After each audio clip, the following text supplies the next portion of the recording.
Hello guys, welcome back to the channel and welcome back to elite wrestling. तो guys आज इस video में हम जिन AEW के अपडेट्स के ऊपर बात करने वाले हैं वो अपडेट्स मुझे लगता है कि आपको जरा भी मिस नहीं करने चाहिए, क्योंकि गाइज मीरो ने हाल ही में रिवील कर दिया है कि मीरो AEW कंपनी के अंदर खुश नहीं है। प्रोबेबली जेलिना वेगा को AEW कंपनी के अंदर आने से बैन कर दिया गया है, जिसका रीजन भी आज इस वीडियो में हम जानने वाले हैं। AEW का एक और सुपरस्टार इंजर्ड हो चुका है। MJF ने यह रिवील कर दिया है कि उनके फैक्शन द पिनेकल का नाम किसने सोचा था, और हाल ही में AEW अपना फर्स्ट एवर हाउस शो भी करने वाली है। जिन सभी अपडेट्स के ऊपर आज इस वीडियो में हम बात करने वाले हैं। तो गाइज ये सब बातें जानने के लिए ये वीडियो एकदम आखिर तक देखना। और गाइज अब ज्यादा देर ना लगाते हुए चलिए वीडियो शुरू करते हैं। और सबसे पहले बात करते हैं MJF की नई फैक्शन द पिनेकल की, और जानते हैं कि MJF की इस फैक्शन का नाम द पिनेकल किसने रखा। तो गाइज अगर आप हाल फिलहाल में AEW कंपनी के अंदर MJF और द इनर सर्कल की स्टोरी लाइन फॉलो कर रहे हैं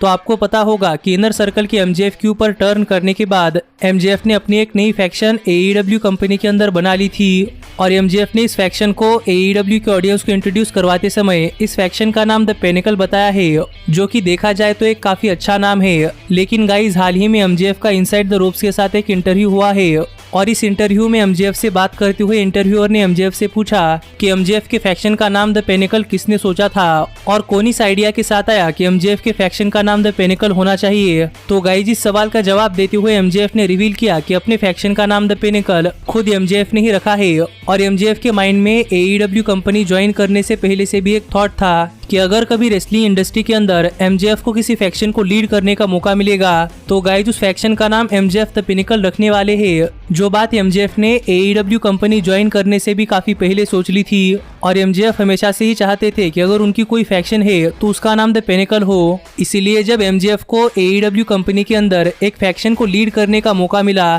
तब MJF ने अपने फैक्शन का नाम द पिनेकल रख दिया है, और ये MJF का खुद का आइडिया था। जो बात हाल ही में MJF ने अपने रिसेंट इंटरव्यू के अंदर शेयर की है कि किस तरीके से उनकी फैक्शन द पिनेकल का नाम ओरिजिन हुआ, और वो कौन था कि जिसने MJF के फैक्शन का नाम द पिनेकल सोचा है, जिसके ऊपर आप क्या कहना चाहते हैं ये आप मुझे कमेंट कर बताइए। और आपको क्या लगता है कि द पिनेकल नाम MJF के फैक्शन को सूट करता है या नहीं। लेकिन गाइज अब हम आगे बढ़ते हैं और बात करते हैं हमारी अगली अपडेट की। पर गाइज आगे बढ़ने से पहले मैं आपको बताना चाहूंगा कि आप ऐसे ही AEW के सभी अपडेट्स टाइम टू टाइम हमारी वीडियो आने से भी पहले जानना चाहते हैं, और AEW के बारे में कई सारा स्टफ जानना चाहते हैं, और AEW के फुल मैचेस देखना चाहते हैं, तो गाइज आप हमारे चैनल की एप्लीकेशन डाउनलोड कर सकते हैं, जिस एप्लीकेशन के अंदर आपको ये सभी चीजें मिलने वाली है। और आप वो एप्लीकेशन किस तरीके से डाउनलोड कर सकते हैं ये जानने के लिए आप हमारी ये वीडियो चेकआउट कर सकते हैं, जिस वीडियो के अंदर मैंने डिटेल में बताया है कि आप किस तरीके से हमारे चैनल की एप्लीकेशन अपने स्मार्टफोन के अंदर डाउनलोड कर सकते हैं।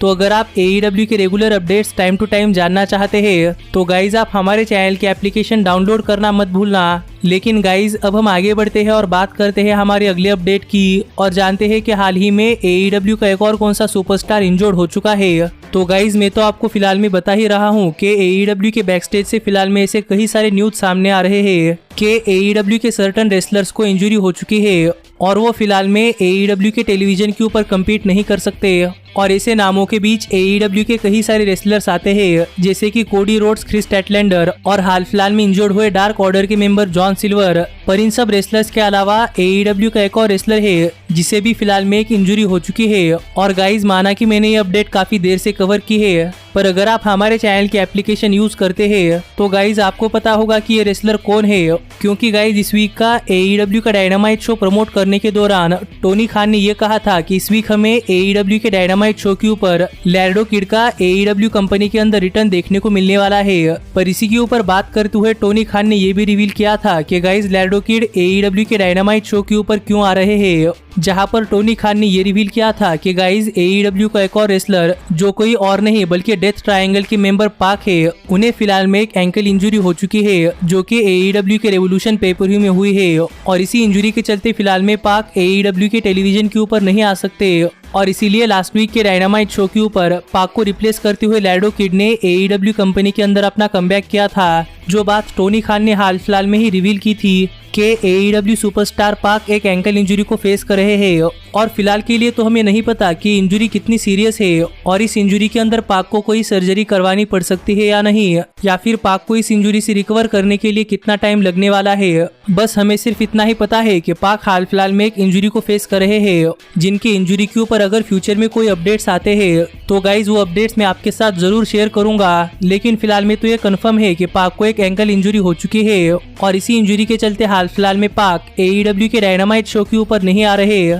जो देखा जाए तो पाक के लिए काफी बुरी बात है, क्योंकि हाल ही में वो AEW के वर्ल्ड टैग टीम चैंपियनशिप्स के लिए नंबर 1 कंटेंडर्स बन चुके थे। पर प्रॉबेबली पाक की इंजरी के चलते AEW को ये मैच कैंसिल करना पड़ सकता है। जिसके ऊपर आप क्या कहना चाहते हैं ये आप मुझे कमेंट कर बताइए। लेकिन गाइज अब हम आगे बढ़ते हैं और बात करते हैं हमारे अगले अपडेट की और जानते हैं कि क्या करंटली AEW भी अपने हाउस शोज करवाने वाली है या नहीं। तो गाइज माना कि AEW कंपनी को स्टार्ट होकर आज करीब 2 साल कंप्लीट हो चुके हैं, लेकिन इसके बावजूद भी AEW कंपनी रेसलिंग इंडस्ट्री के अंदर एक काफी नई रेसलिंग कंपनी है और उनके सिर्फ एक ही शो की नेशनल टेलीविजन के साथ एक डील है, जिसके चलते फिलहाल में तो AEW ज्यादा कुछ शोज प्रोड्यूस नहीं कर रही। पर गाइज अगर आपने हमारी ये वीडियो देखी होगी तो गाइज आपको पता होगा कि AEW भी WWE की तरह अपने हाउस शोज करवाना चाहती थी, जो कि किसी भी टेलीविजन के ऊपर टेलीकास्ट नहीं होते और वो सिर्फ लोकल ऑडियंस के लिए होते हैं, जो कि उस समय किसी अरीना के अंदर AEW का शो अटेंड करते हैं। पर वो प्लान्स कोविड-19 की वजह से कैंसिल हो गए।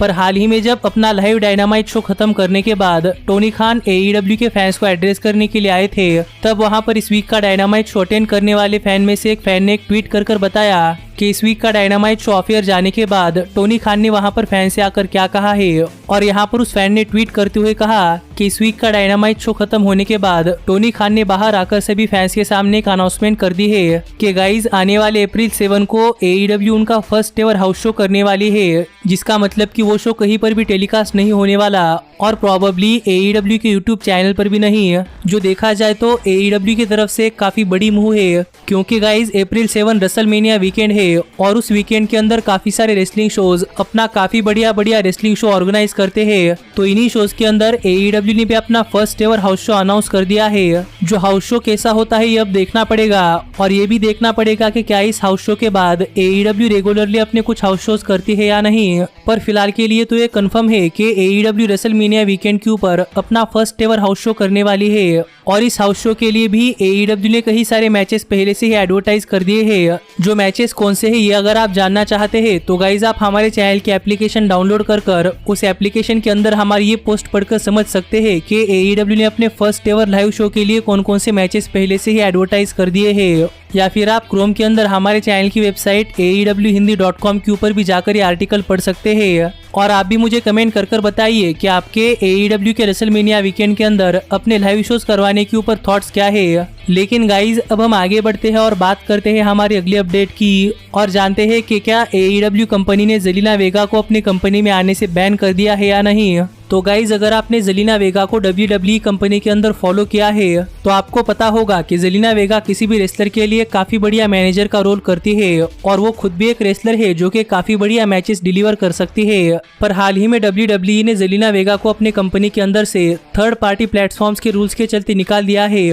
और फिलहाल में तो जेलिना वेगा एक फ्री एजेंट है और सभी लोगों को लग रहा था कि प्रॉबेबली आगे चलकर जेलिना वेगा AEW कंपनी के अंदर आ सकती है, क्योंकि फिलहाल में AEW कंपनी की विमेंस डिवीजन उतनी स्ट्रांग नहीं है। इसीलिए सबको लग रहा था कि अगर जेलिना वेगा AEW कंपनी ज्वाइन करती है तो पॉसिबली AEW की विमेंस डिवीजन काफी ज्यादा स्ट्रांग हो सकती है। पर गाइज हाल ही में अपने रेसलिंग ऑब्जर्वर पॉडकास्ट के ऊपर बात करते हुए डेव मैडजर ने काफी इंटरेस्टिंग डिटेल शेयर की है और यहाँ पर बात करते हुए डेव मैडजर ने कहा कि जेलिना वेगा ने पहले ही किसी कंपनी के साथ एक कॉन्ट्रैक्ट साइन कर लिया है। जो कॉन्ट्रैक्ट जेलिना वेगा ने किस कंपनी के साथ साइन किया है ये तो डेव मैडजर को भी नहीं पता, पर वो कंपनी कोई रेसलिंग कंपनी या फिर किसी और तरीके की भी कंपनी हो सकती है जिस कंपनी के साथ जेलिना वेगा ने कॉन्ट्रैक्ट साइन किया है। और माना कि वो कॉन्ट्रैक्ट एक शॉर्ट टर्म कॉन्ट्रैक्ट ही है, लेकिन गाइज उस कॉन्ट्रैक्ट की वजह से जेलिना वेगा उस कंपनी के अलावा किसी और कंपनी के लिए काम नहीं कर सकती और वो कॉन्ट्रैक्ट जेलिना वेगा को AEW कंपनी के अंदर आकर रेसल करने से भी रोकता है।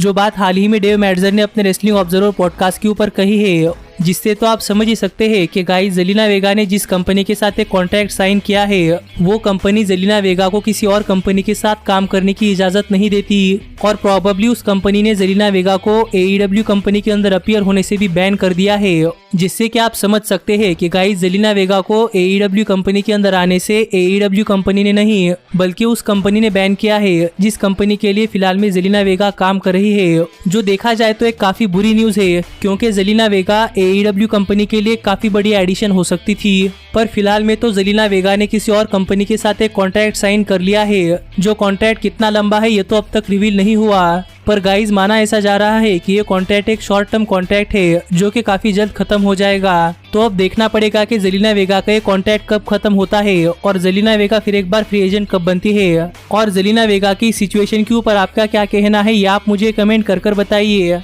लेकिन गाइज अब हम आगे बढ़ते हैं और बात करते हैं हमारे सबसे मेन अपडेट की और जानते हैं कि क्या मीरो AEW कंपनी के अंदर खुश है या नहीं। तो गाइज आपको पता होगा कि मीरो एके रुसेव को WWE कंपनी ने उस तरीके से इस्तेमाल नहीं किया जिस तरीके का टैलेंट रुसेव के अंदर था और इसी के चलते रुसेव भी WWE से काफी ज्यादा फ्रस्ट्रेटेड थे। जिस बीच WWE ने ब्लैक फ्राइडे के ऊपर रुसेव को अपने कंपनी से रिलीज कर दिया है, जिसके बाद काफी सारे लोगों को लग रहा था कि रुसेव AEW कंपनी के अंदर आकर एक काफी बड़े टॉप स्टार बन सकते हैं और इसके बाद रुसेव ने AEW कंपनी तो ज्वाइन की ही, पर गाइस फिलहाल में भी रुसेव का AEW करियर उतना अच्छा या फिर उतना टॉप नहीं कि जितना कि हम सब सोच रहे थे, क्योंकि गाइस AEW कंपनी में आने के बाद से मीरो किप सेबियन के साथ एक टैग टीम में इन्वॉल्व है और उनकी राइवलरी ऑरेंज कैसिडी और चक टेलर के साथ शुरू है, जिसके ऊपर काफी सारे फैंस डिसअपॉइंटेड है और उन्हें लगता है कि AEW को मीरो को इससे भी ज्यादा चीजें ऑफर करनी चाहिए। पर इसी के ऊपर एक फ्रस्ट्रेट हुए फैन ने मीरो के करंट राइवलरी के ऊपर मीरो से सवाल पूछा कि मीरो के करंट राइवलरी के ऊपर उनका क्या कहना है, जिसके ऊपर जवाब देते हुए मीरो ने कहा कि मीरो उनके करंट AEW राइवलरी के ऊपर खुश नहीं है और वो चाहते हैं कि वो जल्द से जल्द ऑरेंज कैसिडी और चक टेलर को साइड में लगाकर जल्द से जल्द AEW वर्ल्ड हेवीवेट चैंपियन बनने की तरफ अपने कदम बढ़ाए, जो बात हाल ही में मीरो ने अपने ट्विटर हैंडल के ऊपर ट्वीट कर कही है, जिससे तो हम समझ सकते हैं कि प्रॉबेबली मीरो को भी उनकी फिलहाल की स्टोरी लाइन पसंद नहीं है। पर मुझे ऐसा लगता है कि ये सब बातें मीरो ने उनके कैरेक्टर के अंदर रहकर कही है, जिसका मतलब कि वो ऐसा दिखा रहे हैं कि उन्हें स्टोरी लाइन पसंद नहीं है, पर उन्हें भी पता है कि वो आगे चलकर AEW वर्ल्ड हेवीवेट चैंपियन बनने वाले हैं, क्योंकि हमने मीरो की तरफ से हाल फिलहाल में कुछ इसी तरीके का एटीट्यूड देखा है। तो मुझे लगता है कि यहाँ पर मीरो अपने कैरेक्टर के अंदर रहकर बातें कर रहे हैं। पर इसके ऊपर आपका क्या कहना है और क्या आपको लगता है कि मीरो सच में AEW कंपनी के ऊपर गुस्सा है? जो बात आप मुझे कमेंट कर बताइए। लेकिन गाइज हमारी आज की वीडियो यही तक की थी और ऐसे ही AEW से रिलेटेड सभी अपडेट्स काफी जल्दी जानने के लिए हमारे चैनल की एप्लीकेशन डाउनलोड करना मत भूलना। पर अब मिलता हूँ आपसे अगली वीडियो में, पर तब तक stay healthy, stay happy and keep watching elite wrestling. Hey, did you like that video? Click the screen for more.